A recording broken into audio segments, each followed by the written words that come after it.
you feel called to worship Lady Hestia. Let's talk about that.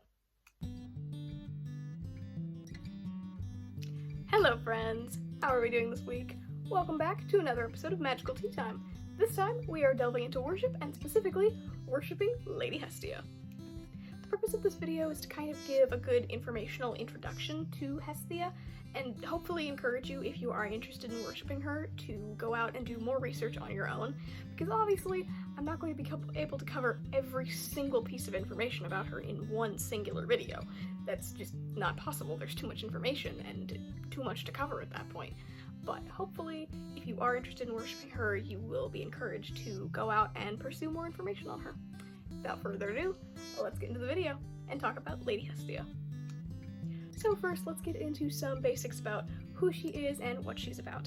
Hestia is a Greek goddess, which is very important to understand within cultural context, because cultural context of a deity, if you are going to worship or work with that deity, super duper important. Cultural context is very important. You cannot take a deity out of their cultural context. So it's very important to remember that she is a Greek goddess. She's also a virgin goddess, and we'll get into some of the mythos surrounding that later, but that is another important factor to remember, is that she is a virgin goddess within the mythos. Now let's get into some basics of her domains and associations. She is primarily known as the Greek goddess of hearth and home and of the sacrificial flame. But there are some other aspects to her as well, but those are the most well-known and some of the most important to keep in mind, is those aspects of hearth, home, and the sacrificial flame. I have a little list written down next to me because, of course, it's very important. She's also associated with the family hearth specifically, because the family hearth is within the home, and as well as the civic flame, which then has some associations of her within society and community, which then puts into the context of community being very important. She also has associations with the state, which again goes into that civic flame, as well as family, which again goes back into home and family hearth. There's also obviously associations with domesticity there. She is also heavily associated with domesticity because again that goes into aspects of home and family. She also has associations with modesty and chastity, which goes into her being a virgin goddess. That is part of that, as well as I believe some associations that has some connection to her associations with the home, as well as she's associated with kettles, which again goes into the home and the family hearth, and as well as some associations with home crafts, things that you do by hand, things like weaving and ceramics, pottery. So those are some of her basic domains and associations, just the things that she is most well known for. Now let's get into some of talking about her within the culture and within the myths. Within the myths, she is the firstborn daughter of Cronus and Rhea, and therefore the first to be swallowed, and when she and her siblings were dispelled, I'm just gonna say dispelled because we don't need to. When she and her siblings were dispelled, she was then the last to be dispelled, so she is known as both the firstborn and the last. She's the first and last goddess. She's actually not super discussed within many myths. She doesn't get into a whole lot of drama, and I appreciate and respect her for that. But within mythos, there are two primary myths that mention Hestia. One of those is when she was proposed marriage by both Poseidon and Apollo, and she rejected both of their marriage propositions and swore on Zeus to remain a virgin goddess for the rest of her existence. And Zeus respected that wish and then gave her ruling and domain over all sacrifices and the sacrificial flame.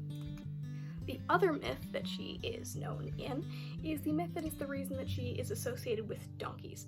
Now, I'm going to give a trigger warning before this and hopefully be able to put a timestamp on screen for when this myth is over and when I'm finished discussing it, but this myth will involve mentions of SA, so if that is something that you are not comfortable hearing about, I won't be going into the heavy amounts of detail about it, but if you don't want to hear about that within the context of a myth, please feel free to skip past this part. So this is the myth of Hestia and the attempt made on her by Priapus. So the myth goes that at a feast night, Priapus was quite drunk and Hestia was asleep, and he made an attempt to violate her in her sleep but before he was able to, a donkey began braying, which then woke her up, saw what he was trying to do, and caused her to scream and chase him off along with the other guests of the feast. And so now donkeys are a sacred animal to Hestia because of that story. We have now moved past that point. We're done with that topic for the rest of the video. You're good. One of the other few myths that she is known within is the myth involving Dionysus and when he first gained his seat on Olympus, because they didn't have enough seats for him to be able to have his own, and she was the first to offer up her seat to him to help prevent any kind of feuds or fighting, and she instead chose to reside over Olympus's flame, which shows some of the desire to keep peace and keep things fairly calm, and her just general interest in residing over the flame and over that aspect of community. Now, within the context of ancient Greece, she traditionally received the first and last offerings of any sacrifices made, and while she didn't have very many of her own temples, she could be worshipped pretty much anywhere since she was so heavily associated with the family hearth and the hearth within the home. So she could, in that way, be worshipped anywhere, instead of needing to be worshipped at her own specific temples. Alrighty, now we are going to get into the reason that you probably clicked on this video, which is, how do you worship her? How do you go about this? What are some good places to start with this? The most important, number one place to start is research. Research more. Do not use this video as your only source. I'm not that reputable.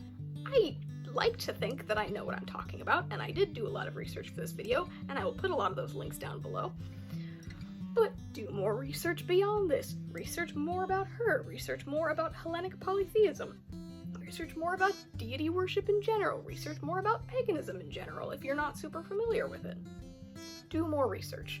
Do all the research, every bit of research. Research everything.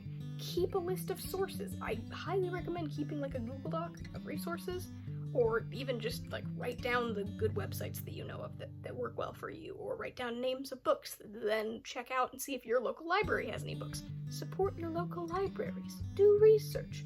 Research her mythos. Research the things that she's associated with beyond what I've been able to mention in this video.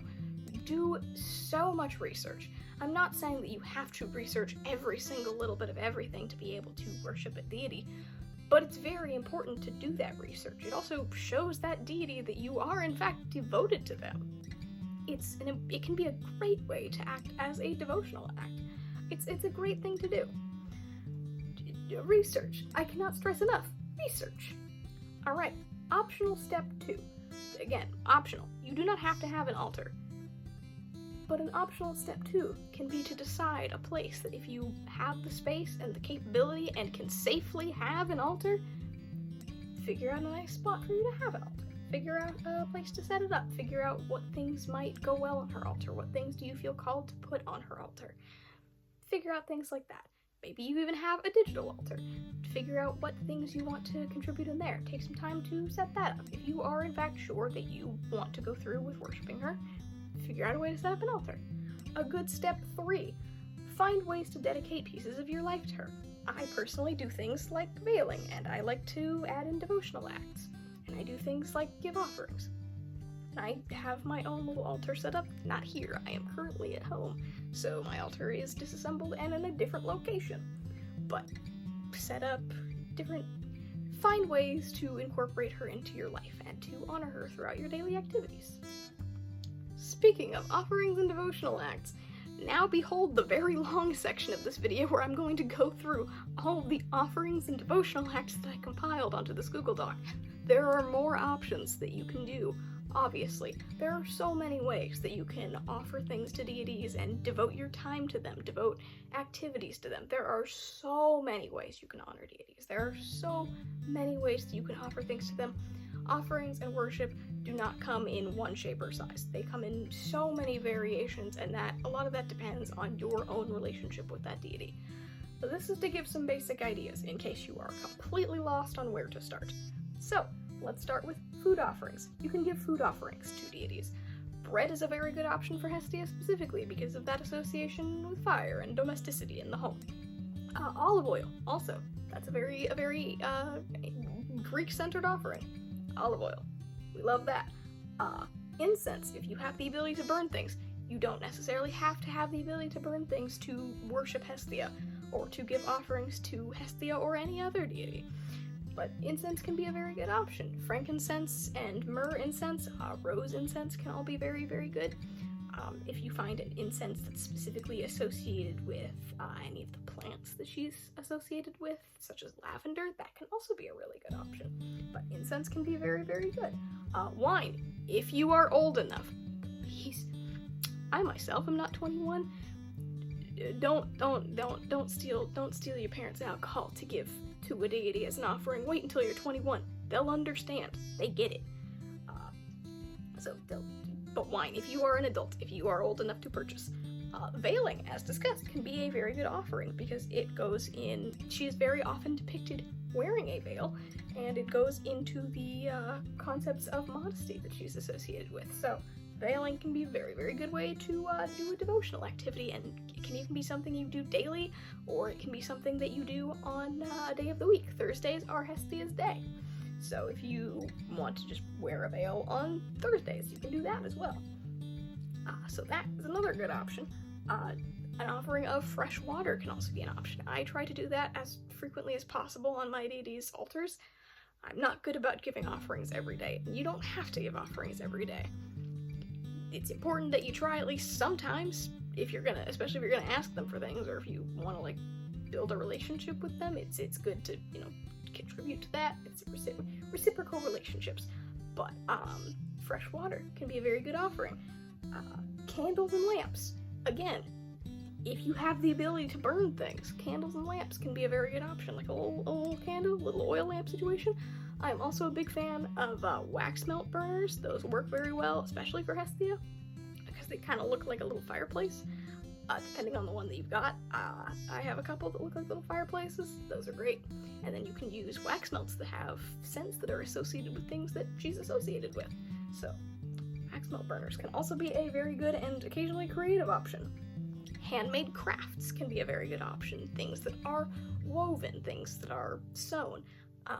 Ceramic crafts. I personally do a lot of ceramics when I have the capacity to, and I have the ability to. Wooden carved items can also be a very, very good offering. So little handcrafts, things that are associated again with the home and coziness, just general cozy vibes. Herbs and flowers that she's associated with can also be a very good offering. Things like rosemary and lavender, basil, cinnamon, poppy, goldenrod, yarrow, just such things that she's associated with. Very, very good offerings to give. Hot tea. It goes into the cozy vibes. I'm drinking tea right now. This currently is a almond vanilla tea. Yeah, hot tea. Hot tea can be a very good option. Hot coffee can also be a very good option. I do that one occasionally. When I remember, oh yeah, that did hot coffee. Things that remind you of home, or things that just remind you of Hestia's energy. Those can be very, very good offerings, and those are a very personal thing to do. Just things that remind you of home. Pictures of your family members can be something that you put on an altar. Picture of your pets. Pictures of loved ones that aren't family. Pictures of however you define family, since she's associated with family. Those can be a very good things to put on an altar or to devote to her. Photos or figures of things that she's associated with. Photos of fire, paintings of fire, little figurines of donkeys. She's also associated with cows, little figures of cows, things like that. Those can be very good things to decorate her altar with, or to devote as offerings. More devotional activities. Cooking, because fire and the hearth. Very, very good. Baking, specifically baking bread is what I wrote down, but baking anything. I've devoted baking brownies to her before. Cleaning your home. This can be very good if you sometimes struggle with getting cleaning tasks done. Do it as a devotional activity, because then you've got more motivation to actually do it, and devoting things to your deities, devoting your time to them. That's a very important thing. We are mortal. We have a finite amount of time, so that is a very valuable offering to give, and that's part of the reason that offerings are a reciprocal thing, is because that's something of value to you. So, devoting your time. Donating to food banks or to people who have lost their houses. That is a very good devotional thing to do to a deity. Donating in the name of something they're associated with, and for Hestia, food banks, or donating to people who are unhoused. can be a very good thing, and that way you're also helping your community, and you are honoring your deity and helping your community at the same time. Spending time around a fire. There's a building on my college campus that sometimes has a functional fireplace. Sometimes, and sometimes I'll go hang out there around the fireplace just to spend time around something that is associated with Hestia. And providing home and comfort to others, which goes back into the cultural context thing, because xenia and hospitality, very, very important within cultural context. So providing home and comfort and that kind of thing to others can be a good devotional activity. Feeding your friends, doing things like that, providing assistance to your friends within your own boundaries. Keep boundaries. Boundaries are important. I've learned that. But yeah, providing home and comfort to others can be a very good devotional activity as well. Once again, I highly encourage you to go and do more of your own research if you are interested in worshiping Hestia, because again, I cannot cover everything. But I'm going to provide some links in the description below of places that I've done research that have some more things that I didn't cover in this video, as well as some links, or not links, but names of books that I highly recommend in the description below. Some of them, at least one of them, is focused on Hestia specifically, and some of them have resources on things like Hellenic Polytheism, or on other deities and entities that you might be interested in working with or worshiping. So I highly recommend checking those out. Most of them are fairly easily available, but yeah, I highly recommend doing more of your own research. Please research things. Please, it's important. But I hope you all enjoyed this video, and if you are interested in worshiping Hestia, I would love to hear about that in the comments as a fellow Hestia devotee. Love her so much. She's great. But yeah, I hope you all enjoyed this video, and if you'd like to see more content like this, hit the subscribe button, like the video. It's something to, show that you appreciate it. Anyway, I hope you all have a very good rest of your week. Have a wonderful witchy week.